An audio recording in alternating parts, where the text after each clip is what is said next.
I can remember very clearly one night my mom saying, "Daddy's home." And my immediate thought was, oh, great. Now the fighting is going to start.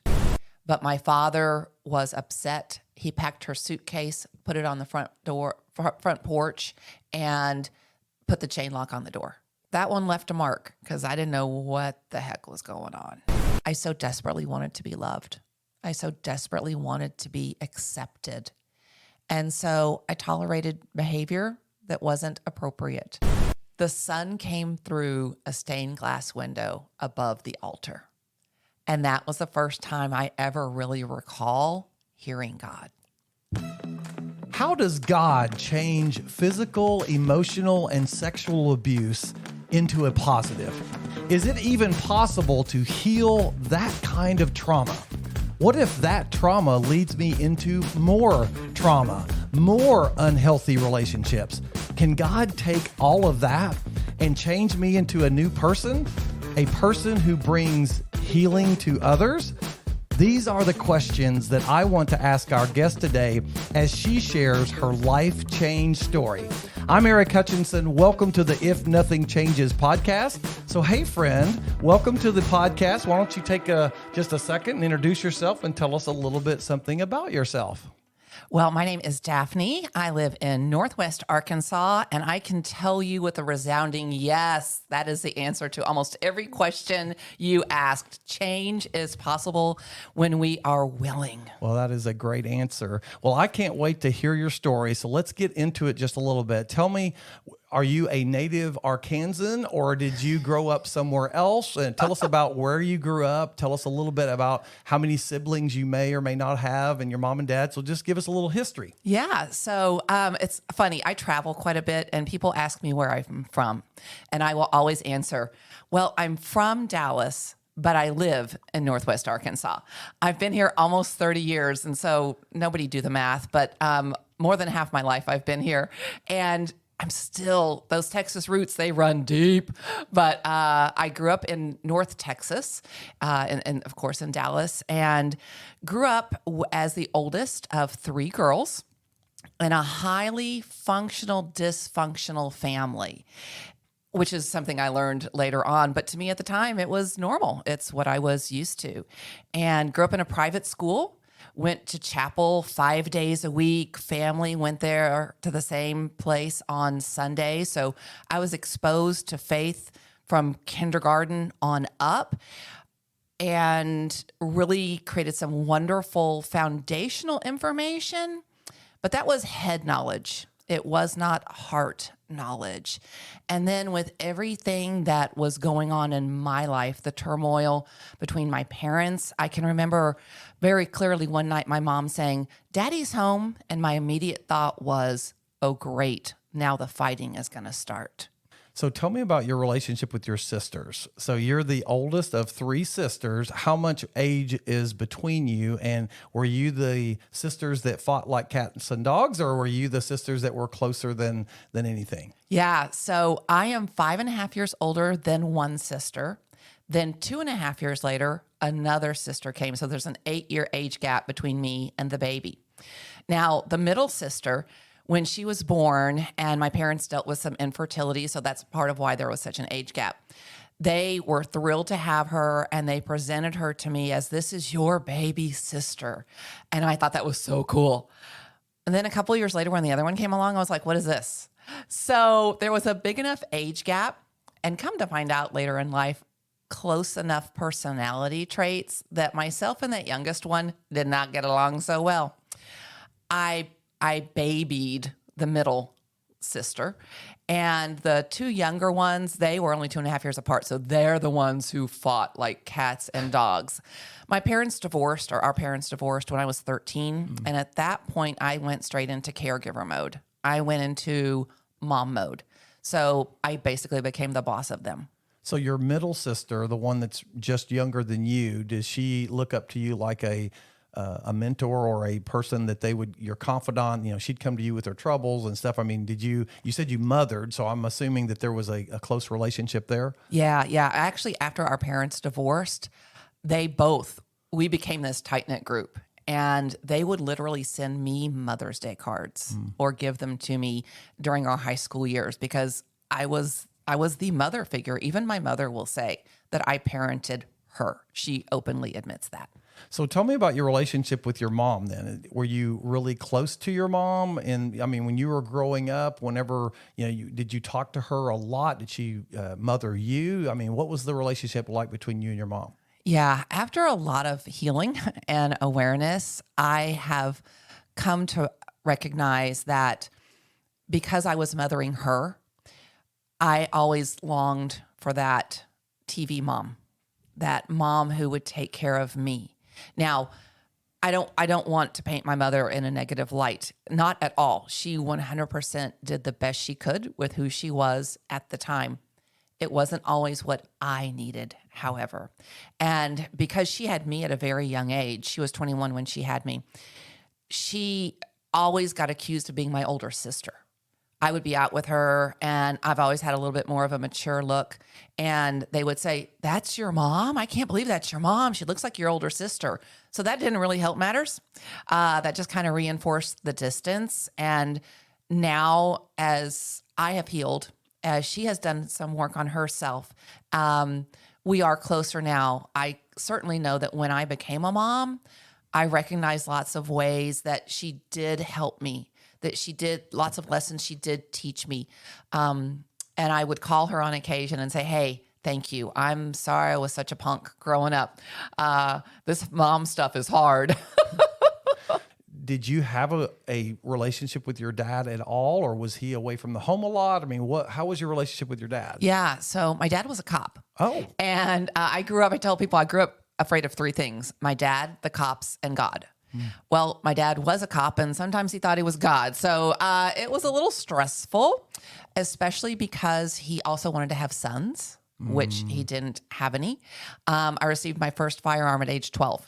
Not the gift most 12-year-old girls look forward to. But you could defend yourself. But I could certainly defend myself, yeah. And so he and I had an interesting relationship. I learned that love from a male would be harsh. And it was truly only because of God that later in my life, I was about 18, 19, I had an encounter with God. And the way I hear from him, I heard him say, "I gave you the dad that you need." And it's taken me years to figure that one out. However, when my dad did pass away, he's been gone 6 years, we were so close. It was so healed. I knew he was my biggest advocate and my biggest protector. Okay. So there's been a lot of redemption in my life in regards to my relationships with my parents. Would you say that there was anger issues with him in the younger years? Oh, anger, alcoholism. There was never any physical violence between my father and my mother. None at all. Okay. It was all verbal. And I know it was stressful. When living in North Dallas at the time, trying to keep up with the Joneses, with a woman who was a dental hygienist, a dad who was a cop. You can't keep up with the Joneses on those salaries. And yet that was the environment that they both had been raised in. And so I know there was even pressure from my grandparents for them and on them and with them.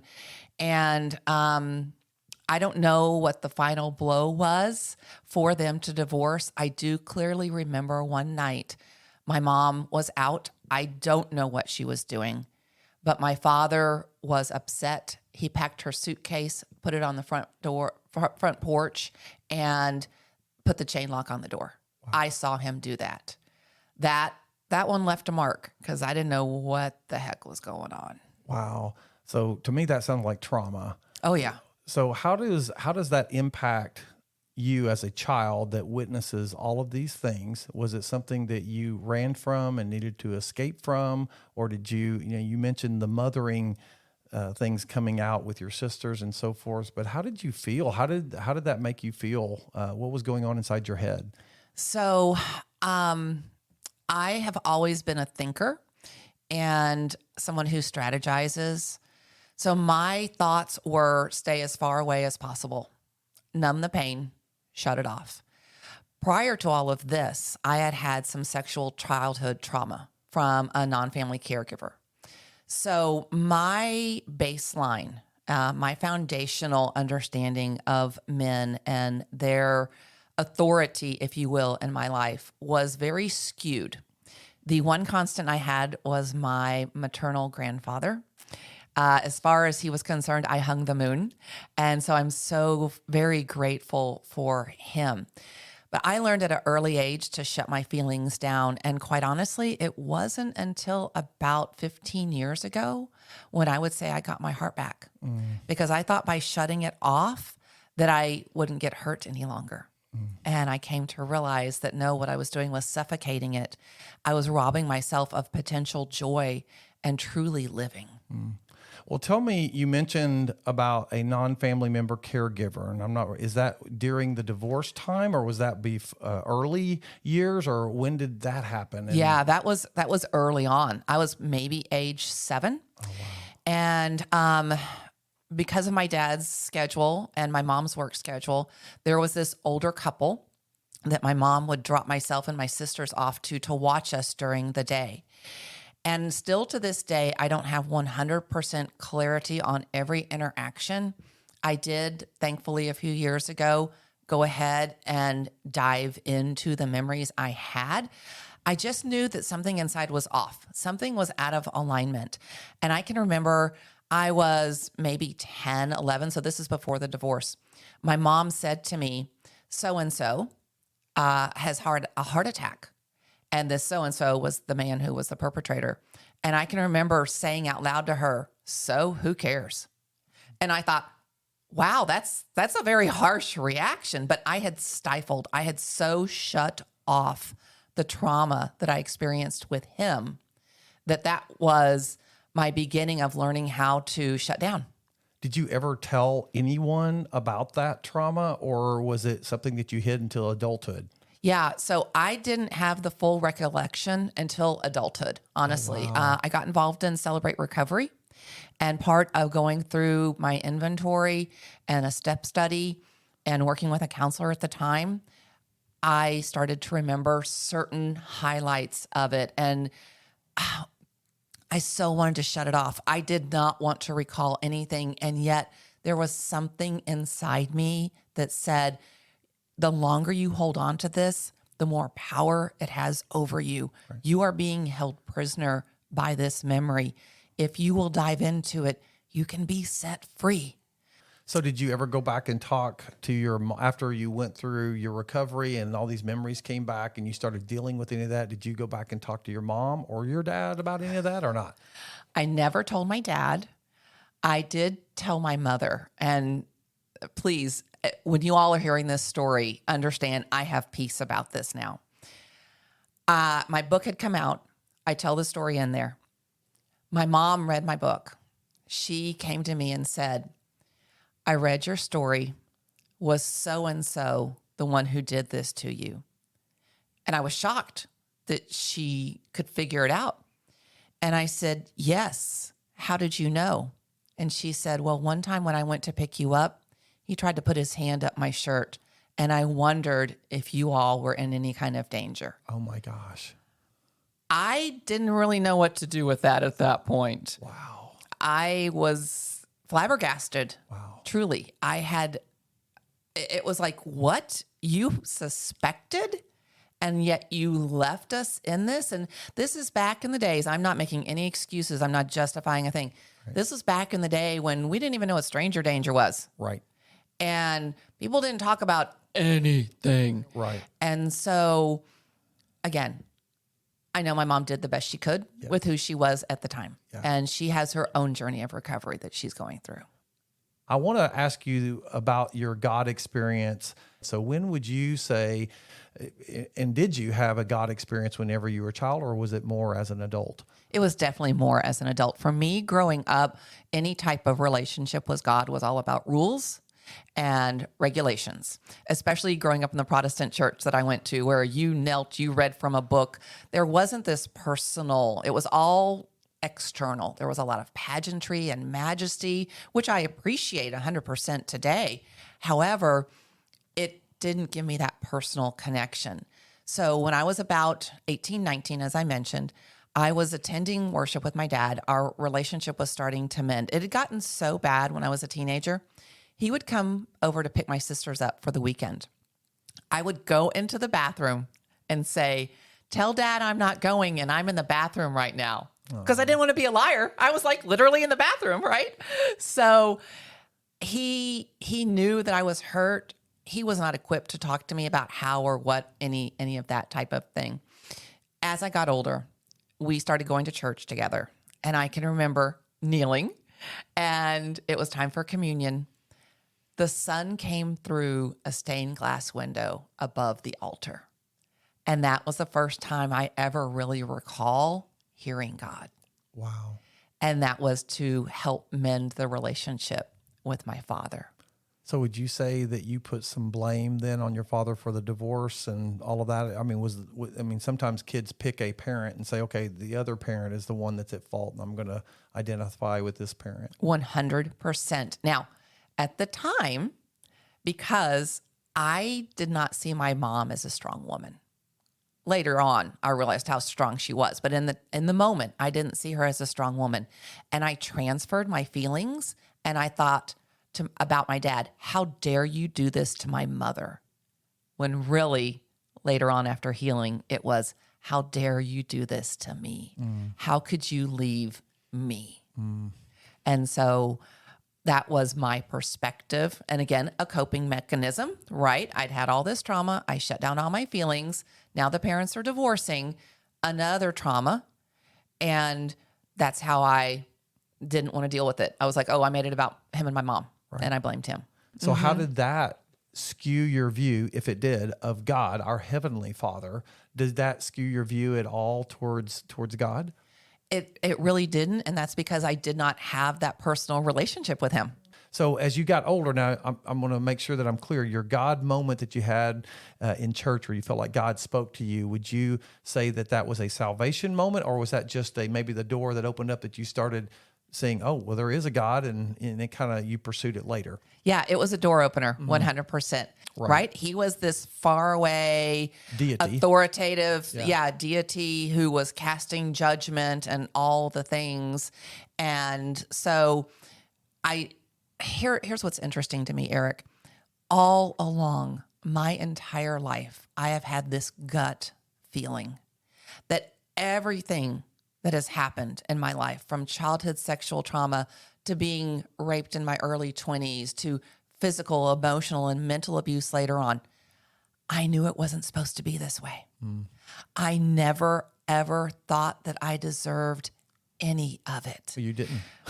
Right. Yeah. But a lot of people don't have that perception. They think they did something bad. They thought they did something wrong, that they were wrong. And just the way God wired me, my gut said, this is not right. This is not your end. This is not your story. There is something more. And because of that, that is what inspired me to seek healing. That's awesome. That's awesome to hear you say that, because I talk to so many that describe their abusers or I just deserve that. That's why. No, you didn't deserve that. Right. And we say in Celebrate Recovery is that, when we do our inventories, you are not guilty. You need to write that down and see that yourself. But that wasn't your experience. So that's interesting. Like you said, it's kind of the way that we're wired. So when would you say you had a salvation experience? I believe that my true salvation happened through a woman that I met when I was in direct sales. She was a gal who lived in the Northwest, and she had cancer. Because of the direct sales organization that I was a part of, we had cancer support research options down in Dallas that she didn't have where she lived. And so a bunch of us put money together, flew her down for some treatments, and I got to actually pick her up at the airport. Now, this is a woman I'd never met, but I got to pick her up at the airport and drive her to her appointments. And I kind of became a self-appointed chauffeur for her. And she and I got to have several conversations. And I remember this woman, married, 2 young girls, stage 4 diagnosis. Basically, it was palliative care. That was what they were administering. And she had this peace about her. She had this hope. She had this joy that I did not understand at all. I could not imagine being in her situation and having that. And so I started asking questions. And I asked and I asked, and she shared her story. She never once tried to push her story on me, but she gently guided me to understand that a personal relationship with Christ was her answer. And so growing up, I had been baptized as a child because that's the way we did things. And I even for decades said prayers about believing in one baptism. Well, July 5th, several years ago at Celebrate Recovery, I made my public declaration. And I thought, I could do this on any day, but I'm going to have my own freedom day. And so did it after, on July 5th. And so grateful for the opportunity to do that and make that public declaration. So it doesn't sound like you went to college. Did you go to college or not? I did. Oh, you did? So out of high go school, to college. Okay. I went straight into the workforce, and then I went to community college is what we called it. Actually, I think we called it junior college back in that day. This is still in North Dallas, and went to school for a little while. I was footing the bill. Then my dad was chipping in, and so I went to college a little bit part-time. Then I went back to work full-time. Then I went full-time for a couple of semesters, and then I was like, you know what? I don't know what I want to be when I grow up. So right now I'm just wasting money and wasting time. I went to work full time, and I was working in a retail jewelry store, little independent store. And there was a gal there, and she and I became close friends. Now she was literally old enough to be my mother, but we hung out and we would go to bars. And it was at a bar one night where I met the guy who I wound up marrying. So you met the guy you're going to marry. You married this guy. Tell me a little bit about, so you witnessed and had some dysfunction. You had some trauma, some other things. You brought that into the marriage. And I'm assuming because every person has some hurts, habits, or hangups in their life. So he brings his in, you brings you in. How was your relationship with the husband, and how long were you guys married? Yeah. So we were married for 32 years. And to your point, we both brought our own stuff in. He used to say, your family puts the fun in dysfunction. My family puts the funk in it, because he grew up in an abusive home and people did not talk about things at all. My family says, hey, we're messed up and we know it. And his family did not talk about it at all.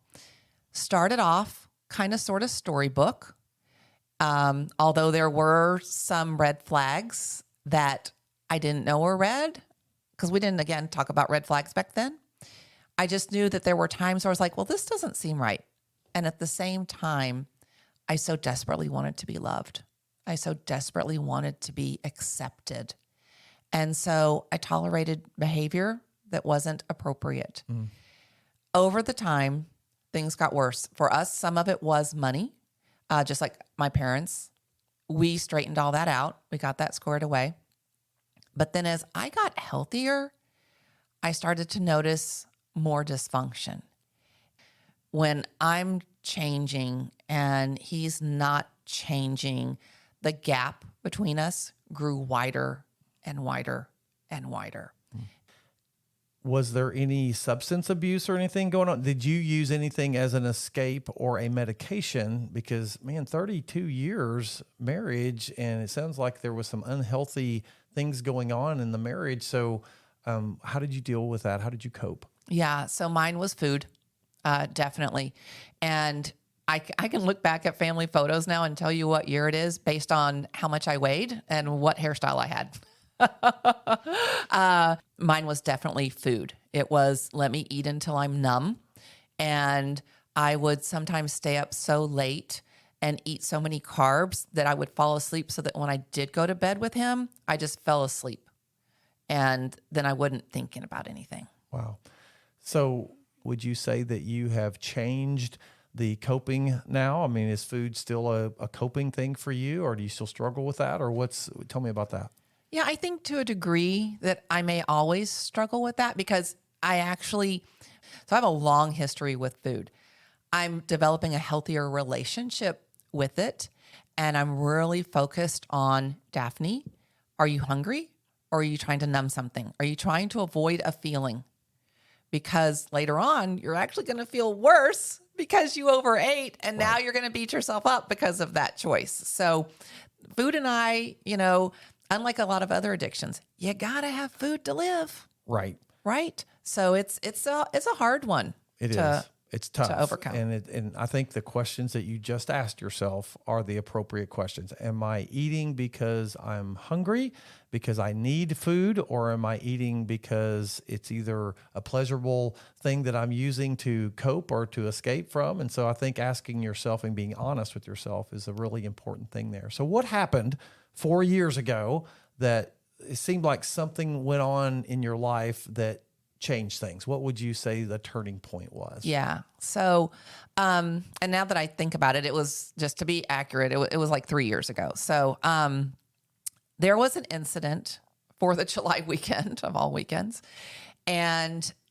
there was some betrayal from the husband, verbally and emotionally, that rocked me to the core. This is a reflection of 32 years of marriage, of half-truths, of manipulation, of twisting things. And that is when my trigger flipped, my switch flipped, whatever you want to call it. So how did you make a turn in your life besides getting out of the unhealthy relationship? How did God intervene in your life? Yeah. Wow. So once I made the decision and I made the request for a divorce, I did not want a divorce. Part of why I stayed married so long was I didn't want my kids to go through what I went through. I didn't want to deal with it. And finally I said, I am putting them ahead of me. Codependency. And I went into the request for the divorce calmly, with counsel, with scripture, and I knew it was the appropriate thing to do. So let's talk about your kids for a minute, because you did go through your parents going through a divorce and it was traumatic. So how are your kids? How did your kids deal with the mom and dad's been together for 32 years and now they're getting divorced? How did that happen? How did that go? When I finally did say, look, we're getting divorced, my daughter supported me. My son understood. So let me give you a scenario, and I'm just interested to hear what you would say. At some point, he comes back to you and says, and this is, of course, a fictional situation, but if he'd come back and said, you know what, I was wrong, and I should not have done that, and I need help, we need help, let's go get help. Had he said, you know what, I'm tired of living this way, and I'm ready for authentic soul change, I'd have been with him every step of the way. However, it takes 2 people to make it work and only 1 person to break it. Right. There's a difference between manipulation and, getting healing or seeking that together. Exactly. And so that's why I want to make that perfectly clear. But if the other person truly, sincerely wants to get help and you want to get help, then seek the help, allow God into that marriage. Now, again, you can let God into your life. You can't force God into someone else's life. And if they're not willing to get help, then that's, you can't do anything. And it's not healthy to be in a toxic situation. And so anyway, I just was curious of, I felt that was from you. I know your heart. And I think if, your spouse had said, hey, I really want to get help and I really want that, I think that you probably, I'd have been all in. In fact, I have friends, and this is kind of a little side note. I have friends who've been married close to 40 years. He has a pornography addiction. When she found out about that and called him out on the carpet, he said, I want to walk away. He has been, I don't know what the proper term is, clean, whatever, for a couple of decades now. And they have the most godly marriage. Right. Because he said, I want to change. Right. People have to want to change. We can't make them. Me changing myself is a full-time job. Right. I can't change anybody else. Well, and I often tell guys, I was like, the best thing you can do for your marriage is to get healthy spiritually. Get healthy and keep your side of the street clean. You can't control the other spouse's actions or what they do, but you can get healthy. And if you get healthy, that's the best thing that you can do for your marriage. And hopefully the other person will see the change or see that that is needed. But anyway, that's Daphne, thank you so much for sharing. These are really personal stories, but there are people that are going through these kind of things that need to hear that. So let me ask you this last question. So lots of people listening. So whenever someone's listening and they say, wow, I've had some really hard trauma in my life, whether it's physical, emotional, or sexual abuse. I've had some trauma that I've brought into my marriage, my relationships with others. And I really don't know how any of that can change, and how does that happen? And how did that happen to you? And you can mention your book, you mentioned writing a book. And so what led you to writing that book, and kind of give us a synopsis? Sure. So when I went through Celebrate Recovery, and I've gone through Anon programs, again, I've workshops, weekend retreats, counselors, all the things. CR was a turning point for me. And I am a life change because of Celebrate Recovery. And what's interesting is I did not go to Celebrate Recovery for myself. I went to Celebrate Recovery because of an incident of one of my family members. And I thought, well, how can I get better to help them? Again, the codependency. For anyone who's listening who has been hurt, are you willing to risk hope? Are you willing to take a chance and bet on yourself and just for even a moment believe that there's something more? I wrote my book called What's Your Scarlet Letter? Recognize your hurt, release your shame, and reclaim your voice. Truly, as cliche as it sounds, to help one other woman. That's what I learned in recovery. There is no one, male or female, who needs to go through this life alone. We were created for a relationship, and there are healthy relationships out there, especially when we connect to the one who is perfect. So if it hurt you, it matters, and it can be healed as long as you are willing to be open to change and hold on to hope and reach up as well as reach out.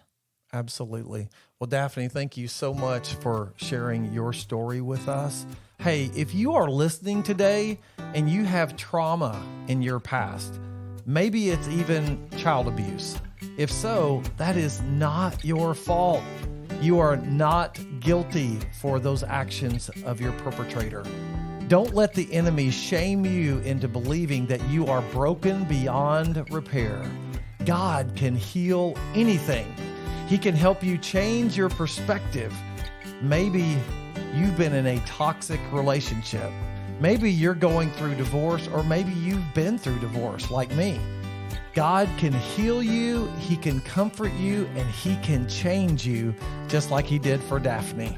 However, if nothing changes, nothing changes. See you next time.